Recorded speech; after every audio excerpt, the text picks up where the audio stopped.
I would not have continued, but this is raising his hand. So let's.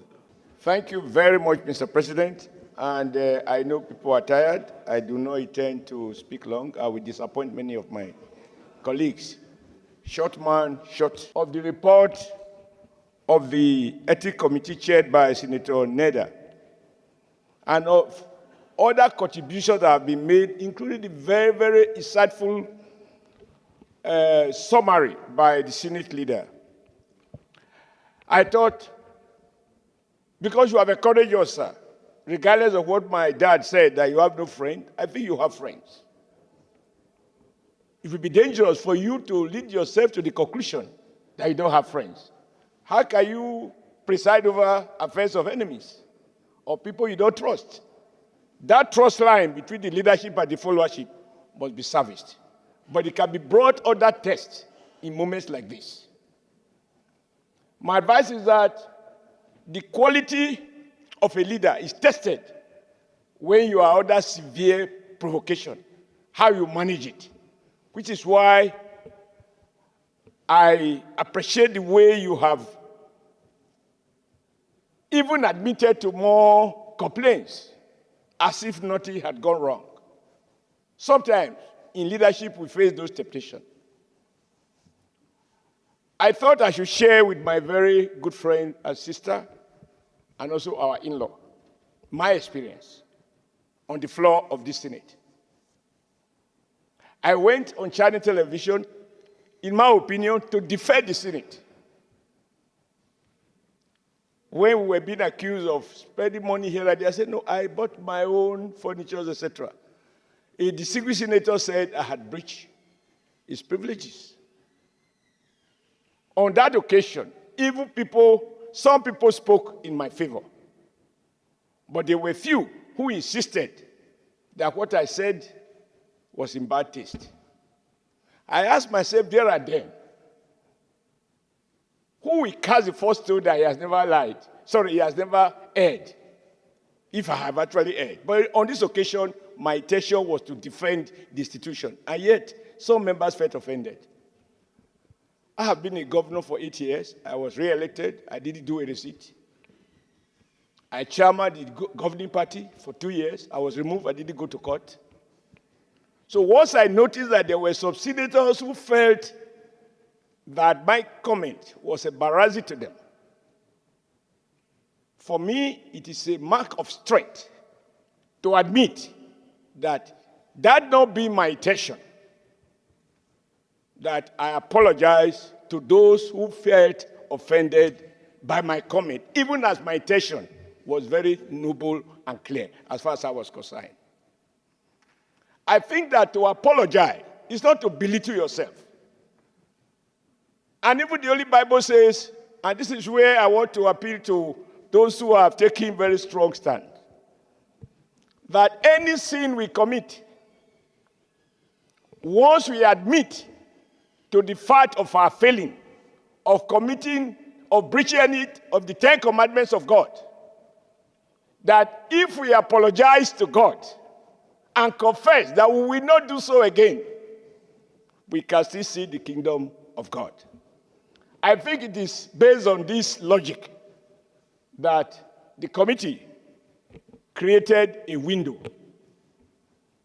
And I also know that on the previous occasion, that sort of window, even though not stated, was exploited for a former chief whip. So I don't want to go into the merits because there is nothing new to be said. I just want to appeal to distinguished Senator Mrs. Udwanga that everyone that has spoken cannot possibly be coward or foolish. Truth of the matter is, the rules are binding. They are enforceable.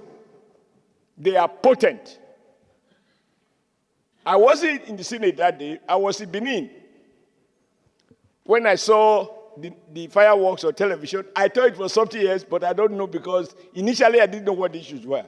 When I was told it's about change of seat, Sir, my seat has been changed.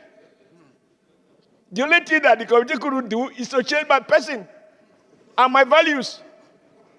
And thank God, as President Tinubu has said repeatedly, no matter how short a man is, he can see the sky. So my seat will change, but my views have not changed about anything that I want to speak on. I think that is the beauty of democracy. This is meant to appeal to Senator Natasha, who you had caused as revealed by the leader of the House, that you even address her as princess of the Senate. I think she can still remain the princess that she has been, provided she doesn't work herself into the conclusion that it's a mark of weakness to admit when maybe out of whatever feeling you have heard. And it bears repeating that the offense is not against the presiding officer. It's breach of the rules under which affairs of this Senate are conducted. I'm not going to go to whether somebody has been favored or not favored. In life, what you do think is a favor, somebody else will see it as a favor. So I want to appeal to you, Mr. President. It's not an easy thing to sit there and issues of change of seat. That's what I want to comment on, issues of change of seat degenerated to the kind of fireworks that we saw on television. And of course, for those who talk about social media, why are they social media? That is the way it works. So I conclude, sir. I thank you for allowing me to speak, and I apologize to the Senate leader that I'm speaking after he had spoken. But this is the time you had acknowledged me to speak. I think that the committee, if you follow the sequence, issues of discrimination cannot be proven. It is actually the opposite, that under your leadership, distinguished Senator Mrs. Uduaghan can claim victimization based on facts. And I urge her to reflect deeply about tomorrow, because she can do nothing about yesterday, but she can mend by recognizing that to apologize for what you have found to be wrong is not a mark of weakness. And to our colleagues, I think rebuilding our collective image is necessary. I had occasion to say that once you have been stripped naked in the market, how much more can you cover, since everybody has seen it? But then I also then asked myself subsequently, because you were stripped naked in the market, should you continue to walk naked all over the country? The moment you realize you have been naked, we are told that when a madman realizes that she's naked, if you begin to wear clothes, then you know he's regaining sanity. It is not a mark of weakness. So I don't want to be on the side of peace. And I don't want all of us to be hawks. In this case, we need some doves to, temper the general feeling in the Senate. I don't think there's any division. No one has questioned the facts as they are, and facts are stubborn. You can wrestle with the fact, you can wrestle with the truth, but you can't defeat the truth. And on that note, I want to thank you, sir, for this opportunity. And I believe my sister has heard all those who have spoken. And I'm sure she knows she has a lot of friends among those who have spoken. And they cannot all be wrong. Thank you, Mr. President, for your patience, and thank you for your leadership. Thank you, sir.